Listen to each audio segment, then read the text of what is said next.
Well, the Tivoli Theater is not really similar to other theaters in the area. It is one of the 1920s movie palaces, and there's not that many of them left.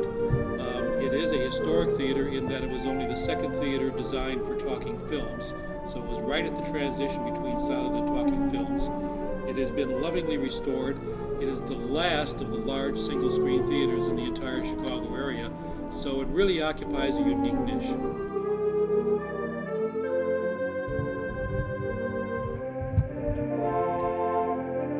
My name is Steve Margison. I'm the technical director of the Tivoli Theater. I joined the theater in 1989 as an effort to restore the stage portion of the theater to live operation, and that has turned into almost a career. This is the stage. Now, as you can see, right now we're in what we call movie mode. These big monsters are the speakers that take care of the movies, and it's just like a home theater system. There's a left and a right and a center channel, and then there's surrounds out in the house. These all roll off to the side of the stage when we do live theater. The screen flies up into the fly-lofts overhead, and then the entire stage area is available for use. And this controls all the stage lights. This is the original 1928 electrical system. It's basically first generation power. And there are not very many of these systems still left in the United States, still wired in and plugged in and operating. What we have here we feel is the best restored example of that technology. Someday we will replace it with modern technology, but right now it's not practical for us to do that. This is the fly system. What a fly system does, it allows us to raise and lower things over the stage by means of counterweights. So by pulling on this rope, I can raise and lower a whole pipe full of spotlights, as you can see overhead, that weighs probably about a ton. Oh, there's been so many favorite experiences here. We've had some big names come in here. We've had Alan Alda come in here once to do a talk and a book signing. We've had Julie Andrews 3 times. The third time was recently, and she asked to come back because she loved being here so much. We've had musical groups. I think the most satisfying, though, is the community groups that we have come in, like Midwest Ballet Theater, who are not professionals, but who are very much a part of the community. And the volunteer work that I and my crew do is our way of not only enjoying ourselves here in the Tivoli, but giving back to the community as well. And that's probably the most satisfying.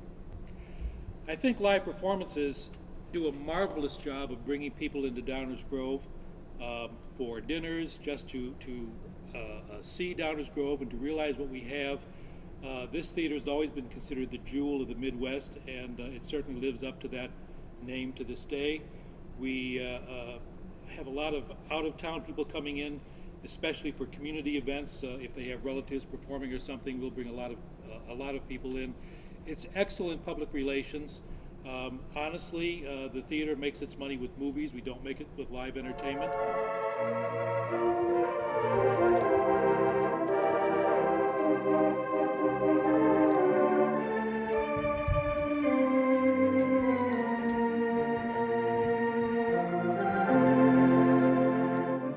The style of organ that we play now really isn't what was played back in the heyday of these organs in the 20s, where they would have been used to accompany silent films and perhaps have a sing-along with the audience before the show.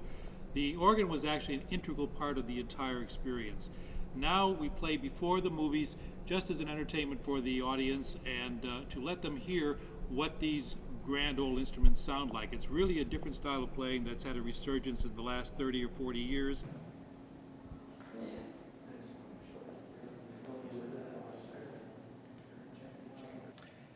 In contrast to the antique equipment that we had backstage, which dates from 1928, our live sound system, and this is the live sound system, this is not the movie sound system, is state-of-the-art, up-to-date, and almost new. This is the mixing board. This is where we can combine up to 24 microphones plus up to 24 other sources, such as CD players or laptops or whatever. We can mix the sound, present it to the house.